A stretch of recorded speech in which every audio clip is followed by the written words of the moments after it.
Eu acho que todos haverão de concordar que essa foi das aberturas mais lindas que tivemos em trabalhos aqui, neste Salão das Paineiras. Deus abençoe Milton Nascimento, e Deus abençoe o autor do hino, com grande estu.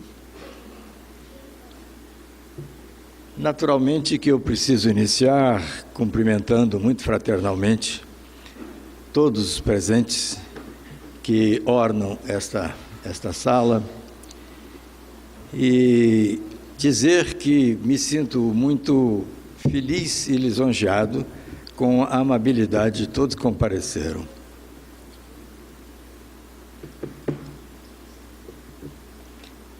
Esse é um momento especialmente encantador,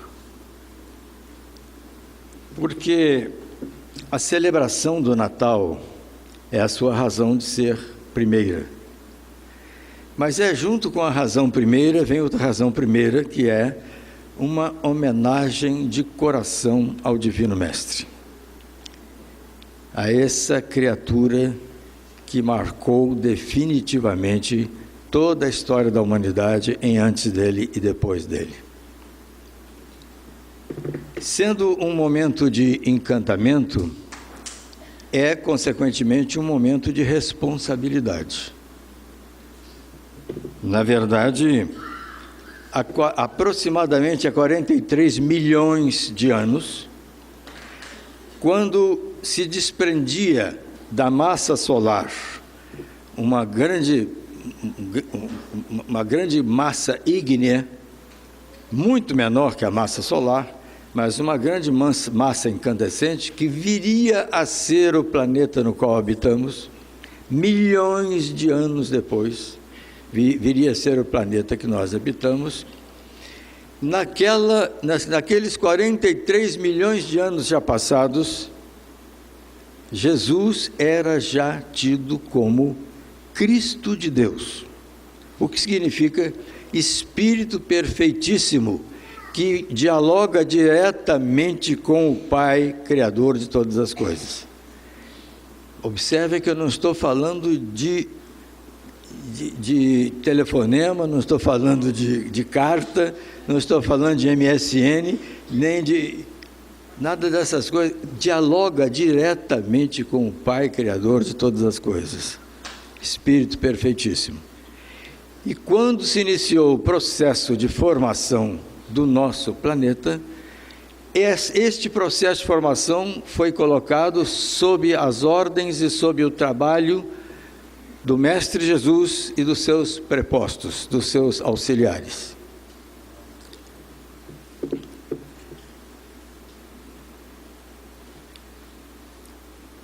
E eu vou pedir licença aos irmãos presentes para dividir a reflexão desta noite em três partes que serão bem distintas.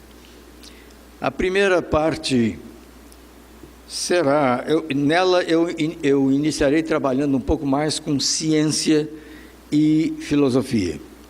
Não se assustem, que há muitas décadas, quando eu ainda estava na Unicamp, não estava aposentado, eu percebi claramente que se pode fazer ciência, se pode fazer filosofia, sem dar nó nas ideias, nem dar trabalho para quem está ouvindo. Então, ninguém se preocupe com essa primeira parte, que será um pouco mais científica e um pouco filosófica. Num segundo momento, o que eu abordarei junto com vocês são aspectos que às vezes nos chamam muita atenção do nascimento do Cristo de Deus. Do nascimento do Cristo de Deus. E num terceiro momento, então, é que nós abordaremos o processo de maturação e o processo de exemplaridade e de doutrina do próprio Cristo. Comecemos nos detendo um pouco sobre a evolução do nosso mundo, que se deu, segundo Pierre Teilhard de Chardin, é uma figura, um dos maiores paleontólogos, um dos maiores arqueólogos que viveram no século XX, final do século XIX, início e meados do século XX. Ele faleceu em 1955. Pierre Teilhard de Chardin nos noticia, nos seus escritos maravilhosos, que só puderam ser publicados pós-mortem. Ele era jesuíta, sacerdote jesuíta, e quando ele começou a pregar o evolucionismo cristão, que de certa maneira desmistifica um pouco a questão verdadeiramente mítica da criação em 6, 7 dias desse nosso mundo, ele foi proibido pela ordem jesuítica de publicar uma linha que fosse, e foi mandado para o deserto de Gobi, na China, para participar das escavações. Aliás, escavações que ele tinha muita alegria de ter participado, porque lá se chegou ao fóssil do Homo sino-pequinensis, que é dos fósseis mais importantes da história da arqueologia e da paleontologia. Então, só depois de falecido é que toda a obra enorme de Pierre Teilhard de Chardin pôde ser publicada. Mas os jesuítas pagaram um alto preço por isso, porque o mundo passou 60 anos debruçado estudando metodicamente as obras de Teilhard de Chardin, de Pierre Teilhard de Chardin. Que obras são mais centrais deste cientista e deste teólogo e deste filósofo? Que obras são mais centrais? A mais central de todas tem o título O Fenômeno Humano. O Fenômeno Humano. Depois, também destaca-se uma obra de um discípulo de Teilhard de Chardin, mas com palavras do mestre, ele foi pensando as partes mais importantes do fenômeno humano e comentando.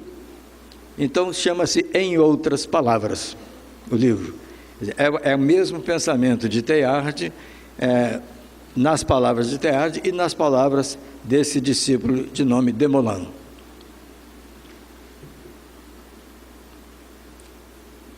E a coisa que mais marcou o século XX terá sido a obra teológica O Meio Divino. Esse é o título da obra de Teilhard de Chardin.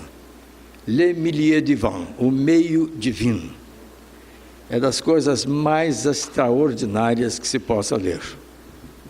O Meio Divino. Pois bem, Teilhard de Chardin,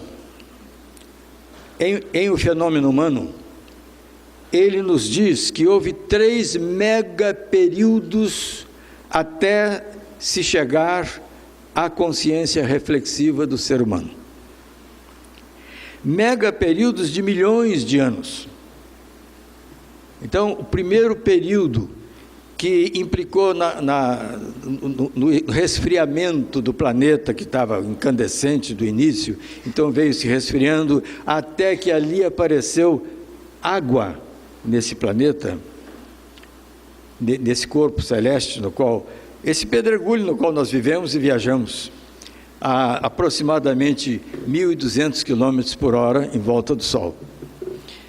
Então, ao longo de milhões de anos, nesse nosso planeta não havia qualquer manifestação de vida. Nenhuma manifestação de vida por milhões de anos, muitos milhões de anos. Esse é o primeiro período, e então diz Teilhard de Chardin, em todo esse período, o nosso mundo foi uma realidade físico-química. Ponto. Uma realidade físico-química. Vida, não. Num segundo período, que ele chama de megaperíodo, primeiro megaperíodo, eu acabo de comentar, ele chama o segundo megaperíodo, muitos milhões de anos também, dá-se a evolução da vida animal, que começa no fundo das águas, com organismos microscópicos, e isso se desenvolve ao longo de milhões de anos até que aparecem em ambiente terrestre animais de maior porte, com complexificação do sistema nervoso, com complexificação da estrutura óssea. Então, mas surge a vida. No segundo megaperíodo, a vida se revela nesse nosso planeta. E o terceiro megaperíodo é este que aqui mais nos importa. Teilhard de Chardin muito tranquilamente diz: este terceiro é mais recente, o recente dele de alguns milhões de anos. Então, diz ele, é quando aconteceu a antropogênese, o surgimento do ser humano. É quando aconteceu aquilo que Chardin também chama de o passo da reflexão. Porque ele escreve no Fenômeno Humano: os animais percebem, os animais sabem, os animais intuem, mas eles não sabem que percebem, não sabem que intuem. E de repente surge um ser que, além de pensar sensível, de ter sensibilidade, inteligência, intuição, sabia que tinha inteligência, sabia que tinha sensibilidade, que tinha intuição. Isso é que ele chamou de antropogênese. É o surgimento da consciência reflexiva no planeta. Repito, isto depois de muitos milhões de anos que esse planeta viaja pelo espaço. É o fenômeno humano. É propriamente o fenômeno humano. Haverão senhores e senhoras de pensar: mas como ele está longe de Jesus com essa conversa? Não, eu estou muito perto de Jesus, se isso me for permitido, né? Se me for permitido aproximar-me dele, eu estou muito perto dele, com essas observações. Porque Emmanuel, o mentor de Chico Xavier, praticamente o mentor do Brasil, Emmanuel, que era uma figura extraordinária, e hoje consta que está reencarnado no estado de São Paulo, hoje com 15 anos de idade, com a missão de ser um grande educador que vai dignificar o estado. Mas o fato é que Emmanuel, na obra A Caminho da Luz, diz Emmanuel que em todo esse tempo esteve presente o Mestre Jesus como Espírito perfeitíssimo, como Cristo de Deus, e como ele e seus colaboradores como responsáveis pelo nosso planeta e pela nossa vida no nosso planeta. Às vezes a gente ouve pessoas que estão mais magoadas com o que acontece contemporaneamente, em termos de violência, em termos de falta de ética e tal. A gente ouve de algumas pessoas assim: mas o que é que melhorou? A lei de progresso e evolução, o que é que melhorou? Está tudo pior, a licenciosidade é maior, a violência social é maior, tem crime organizado e tal. No entanto, eu procurei um amigo da universidade, um historiador notável, professor Rui Machado, e conversei isso com o Rui, e ele me disse o seguinte, falou assim: olha, eu vou arrumar textos específicos para você ler, mas uma coisa eu posso te adiantar de pronto: há uma linha ascensional evolutiva em todo o processo mundial. Há uma linha ascensional evolutiva que confirma. Ele falou: eu mal conheço a lei de progresso e evolução, porque ele é católico. Ele falou: mas do que você está me falando? A história confirma esse processo evolutivo de que nós estamos participando, de alguma forma. Mais positivamente, mais negativamente, estamos participando desse processo evolutivo. Jesus sempre foi o governador do orbe, o governador deste planeta. E hoje eu estou cismado de fazer revelações meio incríveis. Então, Há um texto de São Luís, rei de França, que viveu no século XIII da nossa era. Há um texto de São Luís, rei de França, psicografado e editado na Revista Espírita, Revue Espírite, de 1868, em que São Luís de França diz uma coisa que nos surpreende até hoje. Ele diz: num universo infinito, descobrir-se-á, com o avanço tecnológico, com o avanço da astronáutica, isso ele escreveu no século XIX, descobrir-se-á uma quantidade imensa de vida e de planetas. E eu lia há pouco tempo que, graças à tecnologia astronáutica, já se chegou à contabilização de 250 bilhões de galáxias no universo infinito. E como é infinito, é só uma parte. 250 bilhões de galáxias. Sendo que em cada galáxia tem aproximadamente 5 milhões de sóis, cada sol com seu sistema solar. Então, São Luís de França diz o seguinte: não teria nenhum cabimento que na inteligência divina houvesse um único Cristo. Há os Cristos de Deus, que trabalham incessantemente pelo universo infinito. No entanto, diz São Luís de França, aquele que interessa de perto e que está muito próximo de todos os habitantes da Terra é o Cristo messiânico, que se fez presente e dividiu antes de Cristo e depois de Cristo.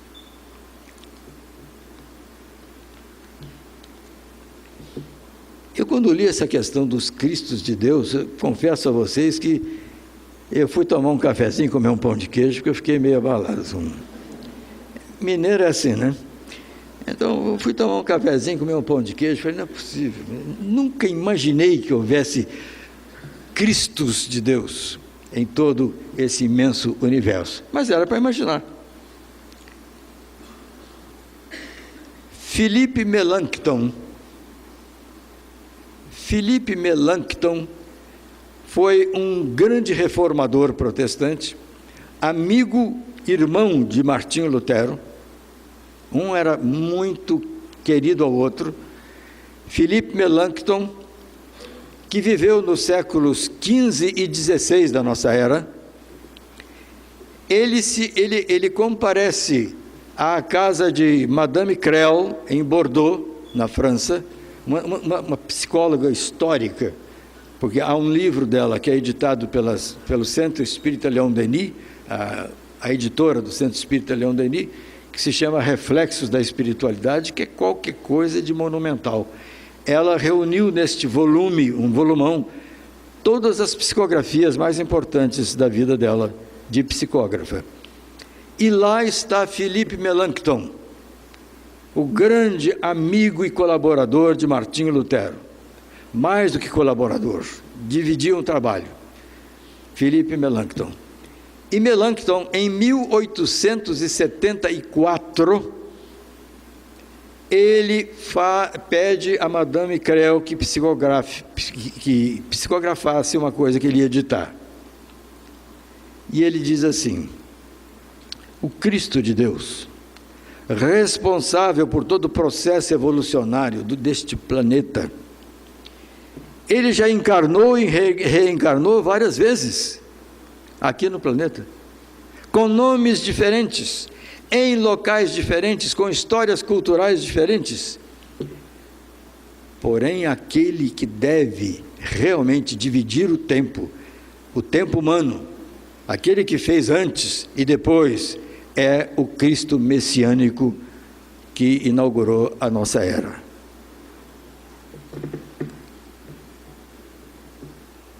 Portanto, a encarnação messiânica, dentre as encarnações do Cristo de Deus, nunca encarnou para seu benefício, é sempre para ajudar.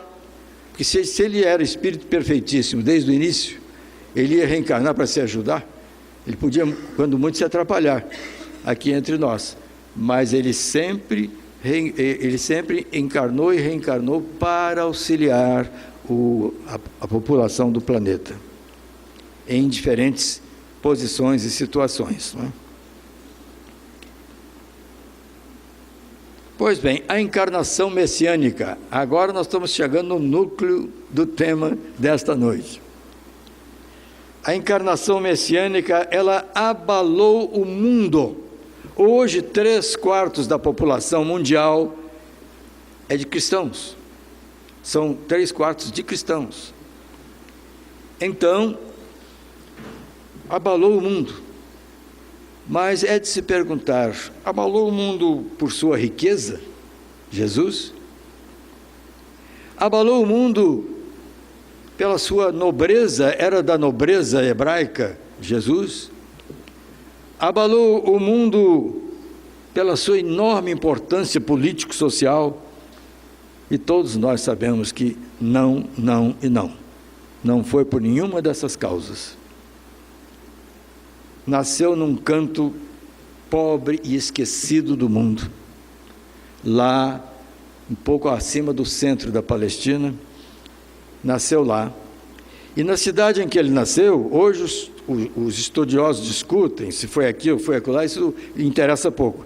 Na cidade em que ele nasceu, eles tiveram que se albergar numa estrebaria, porque nas hospedarias não tinha lugar para aquela família. O José, Maria e o bebê que iria nascer. Então, ele nasce nesse canto pobre do mundo, nasceu numa família pobre, de um operário de marcenaria, e aí vem as coisas que nós sempre ouvimos desde garotos. Nasceu numa estrebaria, primeiro foi cultuado por pastores de ovelhas, não tinha gente mais humilde no mundo hebreu do que os pastores de ovelha. Depois, os animaizinhos se aproximaram do coxo, era um coxo de comida que fizeram ali uma espécie de um lugar para o neném dormir.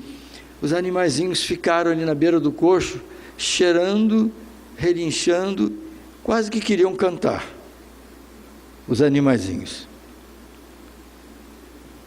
Até que chegaram os magos do Oriente. No texto original bíblico não aparece a palavra reis. Nós temos hoje o dia de reis, dia 6 de janeiro, se não me engano. Nós temos o dia de reis, e fala-se muito dos reis magos, o que não tem importância nenhuma. Eles eram reis da sabedoria. Mago é aquele que domina maravilhosamente algum setor da sabedoria humana. Então os magos chegam mais para o final, para cultuar aquela criança. E garoto, depois já de um tempo e tal, ele era um carpinteirinho, só que um carpinteirinho muito impressionante. Ele impressionava muito as pessoas que conviviam com ele. Ele impressionava muito. A Maria, sua mãe, dizia assim: o que há nesse menino que ele enche de luz de repente essa casa? Essa casa que é uma casinhola, de repente ele enche de luz essa casa. O que há nesse menino? E esse menino, aos 12 anos de idade, estabelece um diálogo com os doutores da lei no templo de Jerusalém, e os doutores da lei ficam boquiabertos, parvos, diante da sabedoria daquela criança de 12 anos de idade. E eram 2 meninos que chamavam imensamente a atenção. Ele e seu primo João, que depois foi chamado de O Batista. Porque ele passou a batizar, foi então chamado de O Batista. João, filho de Isabel, Jesus, nascido de Maria.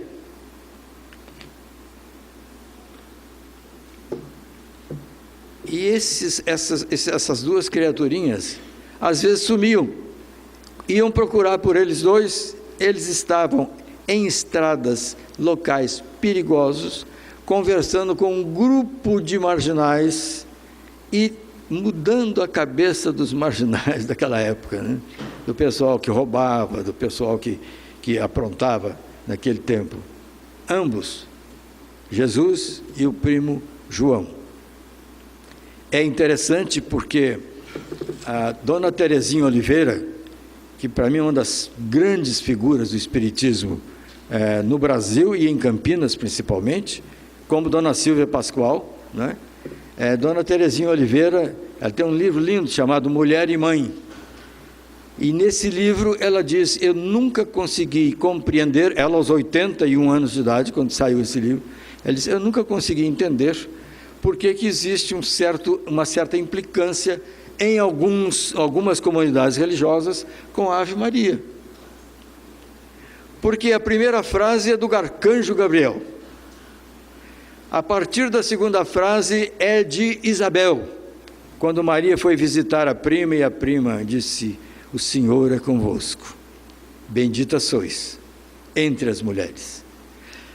E essa oração só foi completada por cerca de 1180 da nossa era, completada num concílio de cardeais católicos.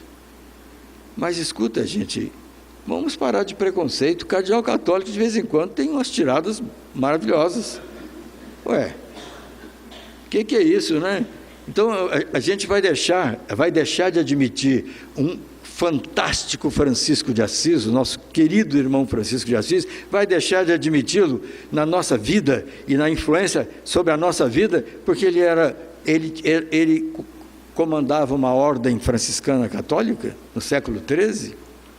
Antes dele, no século XII, São Bernardo de Claraval, que foi também uma pessoa que marcou o mundo, são figuras católicas. Se quisermos ir muito atrás, há um livro meu que está recém-saído aí, né? Em setembro eu fui ao Rio de Janeiro, que o lançamento foi pela editora da Centro Espírita Leão Denis. Nesse meu livro eu começo 4.800 anos antes de Cristo, para mostrar quanto cristianismo já tinha acontecido no mundo. Eu começo com Krishna, na Índia.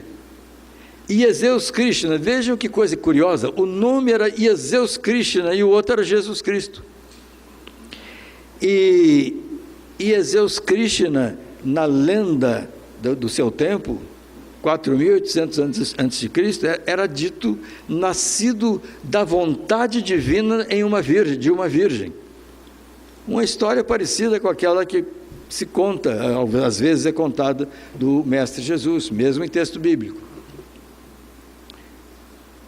O fato é que esses cardeais católicos tiveram um momento de grande brilho, de grande lucidez, porque eles completaram a oração da Ave Maria e posteriormente, bem posteriormente, já no século XX, Dona Ivone do Amaral Pereira psicografa um livro que era A Paixão de Chico Xavier, Memórias de um Suicida, em que Camilo Castelo Branco e Leão Denis mostram a dimensão espiritual de Maria e de seu grupo de socorristas no espaço espiritual.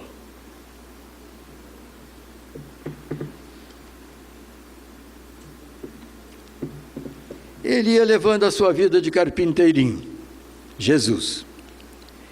Mas tinha uma curiosidade na vida dele, e isso foi um autor israelense que me transmitiu. Eu estava participando de um congresso e tinha um professor da Universidade Hebraica de Jerusalém, e ele me falou: olha, ele era carpinteiro como o pai foi, que o pai já tinha falecido. José morreu muito antes da crucificação de Jesus. Mas ele gostava de consertar coisas na casa dos outros. Por quê? Porque ele podia sentir o padrão vibratório daquela família e porque ele já estava esparzindo a sua belíssima sabedoria, garoto ainda, adolescente, ele já estava esparzindo a sua maravilhosa sabedoria. Mas foi após o batismo quando ele comparece à margem do Rio Jordão, e aquele episódio é lindo, aquele episódio é maravilhoso, porque ele aponta lá e João diz: eis o Cordeiro de Deus que há de tirar os pecados do mundo. Tão mal interpretada essa frase. Há setores, as seitas, há núcleos religiosos que querem dizer que Jesus tirou todo o pecado, que a gente pode aprontar todas, que já resolveu tudo. Não é isso. Eis o Cordeiro de Deus que pode tirar os pecados do mundo se seguirmos a Ele, se seguirmos o seu caminho. E o seu caminho é de luta e de sacrifício, como pudemos ver, sobretudo no episódio do julgamento e da crucificação. Após o batismo, João começa assim, encabuladíssimo de ter que batizar Jesus. Ele disse: eu que deveria batizar, você que deveria me batizar, porque eu batizo com água, você batisma com o Espírito Santo de Deus, que traz fogo às vidas. Jesus não respondeu nada, só disse: batiza-me. E João jogou água, como em todos fez, na cabeça de Jesus, e tem aquela cena linda descrita nos evangelhos: abriu-se, as nuvens se abriram, e uma grande voz saudou o batismo de Jesus. Mas eu queria que me permitissem lhes contar uma das histórias mais lindas que o Evangelho bíblico nos apresenta. É quando Simão Pedro conhece Jesus. Isso está escrito, sobretudo no Evangelho de Lucas, com o título A Grande Pescaria, com esse subtítulo, naturalmente criado por quem organizou o Evangelho de Lucas, não é? Mas essa história conta o seguinte, que os pescadores tinham passado toda a noite no lago de Genezaré, que é como um mar, por isso tem apelido também de Mar da Galileia. Tinham passado toda a noite desesperados, porque as famílias precisavam comer, porque eles precisavam de ter peixe para trocar por outros alimentos, e não pescaram nada, nem um peixe, toda a noite. O que lhes restava pela manhã era lavar as redes, lavar as redes. E então, eles lavando as redes, começaram a prestar atenção num jovem que tinha um olhar muito profundo e que era uma figura realmente bonita, e que estava cercado de gente na praia do lago de Genezaré que queria ouvi-lo. E eles perguntavam a si mesmos: por que querem ouvi-lo? E quem é esse jovem? De onde ele veio? Então Jesus se aproximou de Simão Pedro e disse: o senhor pode me colocar no seu barco e remar uns metros, para que eu possa falar com toda essa gente maravilhosa que quer me ouvir? Simão Pedro, muito de boa vontade, o colocou no barco, remou uns metros, e Jesus falou a toda aquela pequena multidão. Pequena multidão é fantástico, mas é uma pequena multidão mesmo, porque não cabia mais na beira do lago de Genezaré. Então Jesus falou, e Simão Pedro começou a perguntar a si mesmo: gente, de onde esse jovem tirou essas coisas maravilhosas? Todo esse brilho, toda essa sabedoria, e o olhar desse jovem, que coisa impressionante que é. Terminada a pregação, Jesus se volta para Simão Pedro e diz: agora, vamos a águas profundas, jogar as redes. E Simão Pedro disse: mestre, não foi bem a palavra mestre que ele usou, mas, meu senhor, nós passamos a noite jogando as redes, não pescamos nada, mas eu estou sentindo uma coisa tão diferente no seu convite e no seu olhar, que nós vamos. Remaram para águas profundas. Lá em águas profundas do lago de Genezaré, era tanto peixe que era pegado por Simão Pedro, que ameaçava afundar o barco. Tanto peixe. Simão Pedro gritou para os outros pescadores que viessem socorrê-lo, e os outros pescadores vieram, e as barcas se encheram de um tal modo que elas ameaçavam adernar, assim, as barcas, né? Quando chegaram à beira da praia, Simão Pedro ajoelhou-se aos pés de Jesus, encostou a cabeça no joelho de Jesus e disse: Senhor, afaste-se de mim, porque eu não passo de um pecador. E Jesus disse: não tenha medo nenhum, meu filho, que eu hei de fazer de você um pescador de almas. Pedro não entendeu o que era pescador de alma, porque ele só sabia pescar peixe. Tudo dá impressão, né? Agora é uma impressão que fica da leitura desse período aí de Lucas, fica a impressão de que aquela quantidade de peixe, eles gostaram tanto de estar com Jesus, de conversar com Jesus, que eles levaram Jesus para comer peixe na casa deles.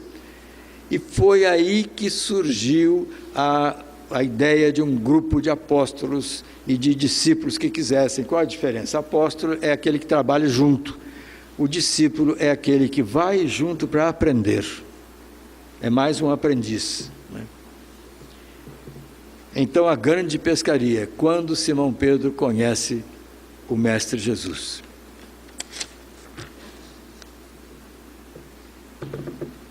Jesus, seu apostolado e seu discipulado. Os apóstolos aproximaram-se do Mestre e disseram a ele: Mestre, ensina-nos a orar. Parecia um grupo de crianças. Mestre, ensina-nos a orar. Porque João, o Batista, ensinou aos seus discípulos a oração.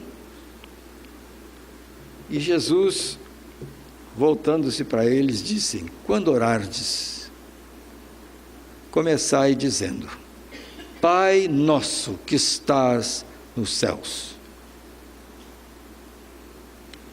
O teólogo suíço Karl Barth, ele tem um livro sobre o Pai Nosso.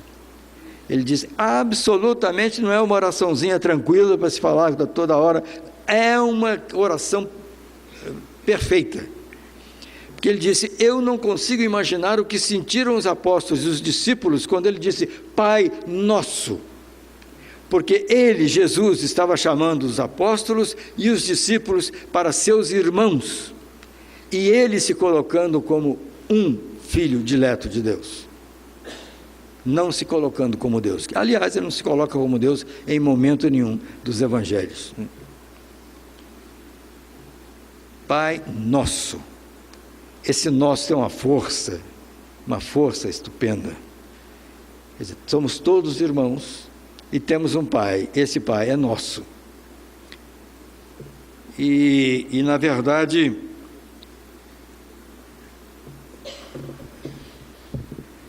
diz Karl Barth, o teólogo suíço, eu não consigo imaginar, se eu fosse um apóstolo, se Deus tivesse me dado essa graça, o que eu teria sentido quando foi dita a palavra nosso, Pai nosso que estás nos céus. Sobre o Sabat, o sábado, Jesus deu várias lições. Ele, hebreu, considerava o dia do descanso, e o dia muito importante, inclusive para frequentar o templo, para frequentar as sinagogas, o sábado. Porém, ele estava junto com fariseus e saduceus na casa de um rapaz que sofria de hanseníase, que tinha lepra. Então ele muito sabiamente pergunta aos fariseus e saduceus: seria lícito hoje, sábado, curar este rapaz? Eles disseram: de jeito nenhum. Isso seria um pecado enorme, em pleno sábado, fazer ato de cura. E Jesus fala: vou cometer um pecado enorme, e cura o rapaz. E todo mundo fica parvo com aquilo. Posteriormente, ele estava junto com os seus apóstolos e discípulos, estavam com fome, começaram a colher espigas de milho e tirar os grãos. Eles iam fazer alguma coisa para comer. E fariseus chegam e dizem: hoje é sábado, não se trabalha, não se colhe espiga de milho, não se prepara alimento no sábado. E Jesus disse: já lhes ocorreu que o sábado foi feito para o homem e não o homem para o sábado? Então eram lições e lições, coisas belíssimas que a gente ia vendo no Sermão do Monte. Olha, basta dizer que o Mahatma Gandhi, a grande figura do século XX, Mahatma Gandhi, ele dizia o seguinte: eu amo Jesus Cristo. Não gosto muito dos cristãos, porque são muito variados e meio mal-humorados. Mas eu amo Jesus. Ele falou: se tudo de coisas espirituais maravilhosas se queimassem em toda a terra e sobrasse o sermão da montanha, estava tudo salvo. Palavras do Mahatma Gandhi. A completude e perfeição de Mateus. Eu não sei se tiveram contato, há um tradutor, um português, Frederico Lourenço. O homem é de uma competência estupenda, e ele está traduzindo toda a Bíblia, toda a parte em aramaico, em hebreu, em grego, e todo o Novo Testamento em grego. Ele está traduzindo, e ele diz isso, dos 4 evangelistas, frequentemente se diz: escreveram os evangelhos com um grego koiné, como se tivesse um grego micho. Ele diz: eram grandes narradores, e o mais elevado artista dos 4 foi Mateus. Cujos primeiros escritos foram primeiro chamados de apontamentos de Levi, porque quando hebreu e cobrador de impostos, ele se chamava Levi. Quando ele se converte ao ensinamento de Jesus, ele não quis nenhum nome mais, ele preferiu chamar-se Mateus, que significa dádiva de Deus.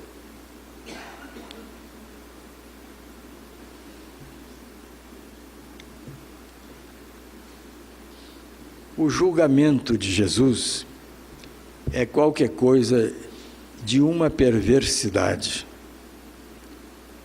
judaica, e de uma cumplicidade romana, como não poderia haver de novo em todo o mundo. As figuras de Caifás e de Pilatos são figuras lamentáveis.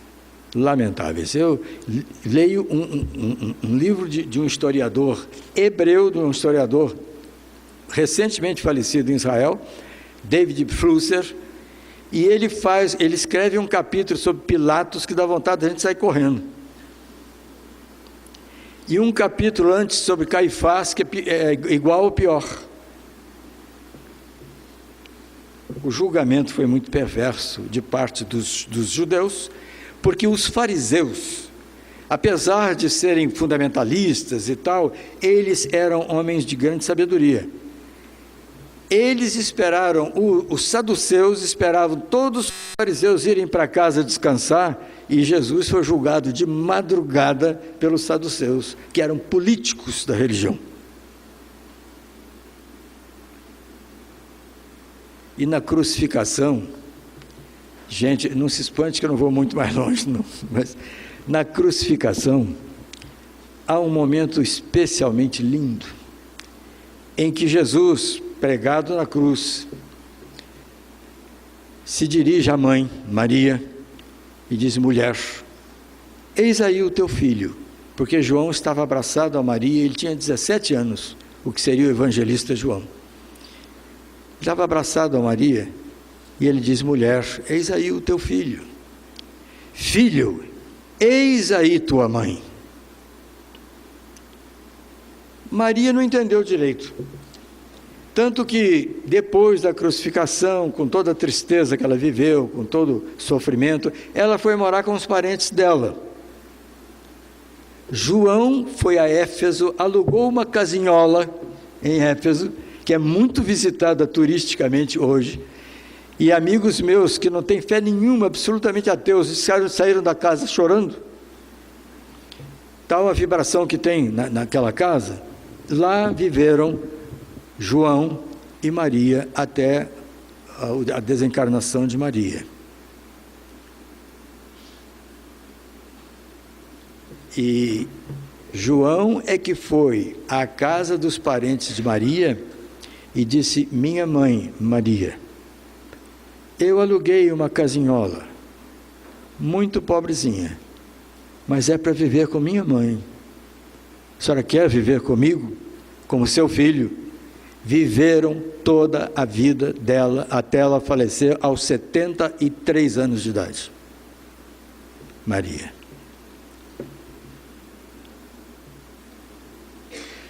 E aí tem aquela coisa, nós estamos hoje pensando muito em Jesus, e preciso pensar no seguinte: logo no início de Atos dos Apóstolos diz, os irmãos de Jesus tinham os seguintes nomes, Judá e tal, e tal, e tal, uns 4 ou 5 nomes.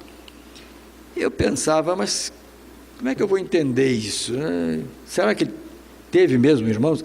Procurei um exegeta, um grande estudioso, e ele me disse, ele, sacerdote católico, ele disse, não sabemos. Não sabemos porque no aramaico, no hebreu e no grego, a mesma palavra para irmão é para primo. E naquele tempo, se um irmão morresse e deixasse filhos, o irmão que ficava tinha a responsabilidade de levar os sobrinhos como filhos seus para sua casa. Tanto que Maria viveu com João, até a sua desencarnação. E aí vem aquela coisa toda linda da ressurreição, da ressurreição e da visita que ele faz aos apóstolos, e é tudo muito lindo nessas relações. Por exemplo, em Emaús, que ele caminha junto com os discípulos que estão ao entardecer indo para Emaús, e os discípulos não o reconhecem. Quando chegam lá na pousada, um deles diz, espera aí, você não é o Cristo? Ele falou assim, sou, mas não precisa ficar fazendo alarde. E sumiu. Era o Espírito de Jesus, estando com os seus discípulos dedicados. Eu quero, portanto, pedir a todos os presentes a possibilidade de ler. São 2 textos, mas eu estou com dó de vocês, eu vou ler um só. Texto pequenino, de um teólogo inglês chamado James Tilden Browning. Esse texto, em 1958, eu vou entregar agora, o vovô, em 1958, destacou de uma revista chamada No Cenáculo, e esse texto está comigo até hoje, desde 1958. James Tilden Browning diz, o texto tem o título, Permita-me apresentar-lhe um amigo. Quero apresentar-lhe um amigo muito querido, ao qual muito e muito devo. Materialmente, ele nada tinha de importante. Com suas roupas pobres e seu profundo olhar, curou a tantos, e a tantos felicitou. Nunca se afastou mais de 100 quilômetros da sua cidade de morada, Nazaré. Mesmo assim, era tido como curador de grande importância, também de endemoniados. Aos pés de Deus Pai, nunca criou qualquer religião. 3 anos depois da crucificação de Jesus, Não existia a palavra cristão nem cristianismo. Ele não criou religião nenhuma, Jesus. Aos pés de Deus Pai, nunca criou qualquer religião. Só em Antioquia, que hoje é na Síria, se situa na Síria. Só em Antioquia, muito após sua morte, falou-se por primeiro em cristianismo. Introduziu o amor e o perdão nas severas leis mosaicas, que era olho por olho, dente por dente. Ele introduziu o amor e o perdão. Essa humilde e grande figura é indispensável para mim, diz Browning. Permita-me apresentá-la a você. Meu irmão, é a figura do luminoso Nazareno.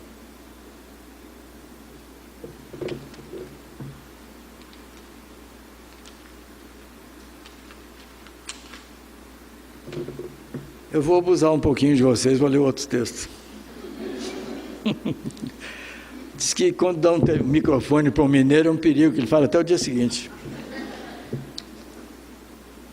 Havia um nobre italiano, o Duque Cerazini, e ele tinha arquivos enormes e tal, e nesses arquivos foi encontrado um texto que não estava em papel, estava escrito em latim, e latim remoto, e tinha a assinatura de Públio Lentulus. Há especialistas hoje que dizem, não, isso não tem qualquer confirmação histórica, não sei o que, não, mas o pessoal da ciência, eu sou dessa ala também, né? Que eu também cursei ciência, filosofia e ciência, né? A gente é muito teimoso, muito cabeçudo nessa ala. Então, o texto de Públio Lentulus, que, ao que se sabe, é a mais remota encarnação de Emmanuel. Públio Lentulus. Públio Lentulus escreve para Tibério César, que tinha pedido informações sobre Jesus. E ele escreve o seguinte: Jesus é um homem de grandes virtudes e conhecido do povo como profeta da verdade. Seus discípulos dizem que ele é filho de Deus, e por isso cada dia mais se ouvem coisas maravilhosas a seu respeito. Cura os enfermos, ressuscita os mortos, além de outras muitas coisas que nós chamamos de milagres. É um homem de estatura justa. Eu não sei o que é isso, porque minha estatura é justa, de 1,58 m. Mas ele era alto, Jesus. Era um homem de estatura justa e muito belo de aspecto. E há tanta majestade em seu rosto, que aqueles que o veem são forçados a amá-lo ou a temê-lo. Tem os cabelos da cor da amêndoa, bem madura, distendidos até as espáduas, na forma em uso entre os nazarenos. Seu rosto é cheio, o aspecto é muito sereno, e nenhuma ruga ou mancha se vê na sua face, de uma cor moderada. O nariz e a boca são irrepreensíveis. A barba, não muito longa e repartida ao meio, é semelhante aos cabelos. Tem os braços e as mãos muito belos. Seus olhos são afetuosos e graves, expressivos e claros. E o surpreendente é que resplandecem no seu rosto como os raios do sol. Ninguém pode olhar fixamente o seu semblante, porque quando resplende, amedronta, e quando ameniza, comove as lágrimas. Caminha descalço e sem coisa alguma na cabeça. Muitos se riem vendo-o assim, mas na sua presença falando com ele, tremem e o admiram. Quem dele se aproxima, verifica que é muito modesto na pessoa e na presença. É o mais belo homem que se pode imaginar aqui nessas terras. Muito semelhante à mãe, que é de rara beleza. Para se amar, faz-se amar e é alegre com gravidade. Dizem que nunca o viram rir, mas o viram chorar algumas vezes. Na palestra contenta muito, mas raramente faz palestra.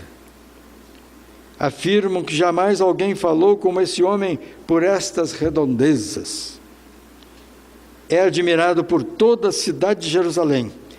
Ele que sabe todas as ciências, aparentemente, e nunca estudou nada. Não se sabe que tenha estudado. Na verdade, nunca se ouviram tais conselhos de grande doutrina, como ensina, dizem as pessoas, esse Mestre Jesus.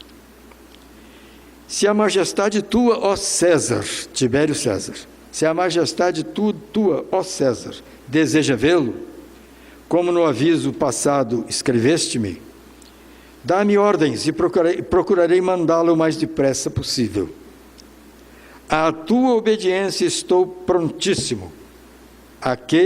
Aquilo que tua majestade ordenar será cumprido. Públio Lentulus.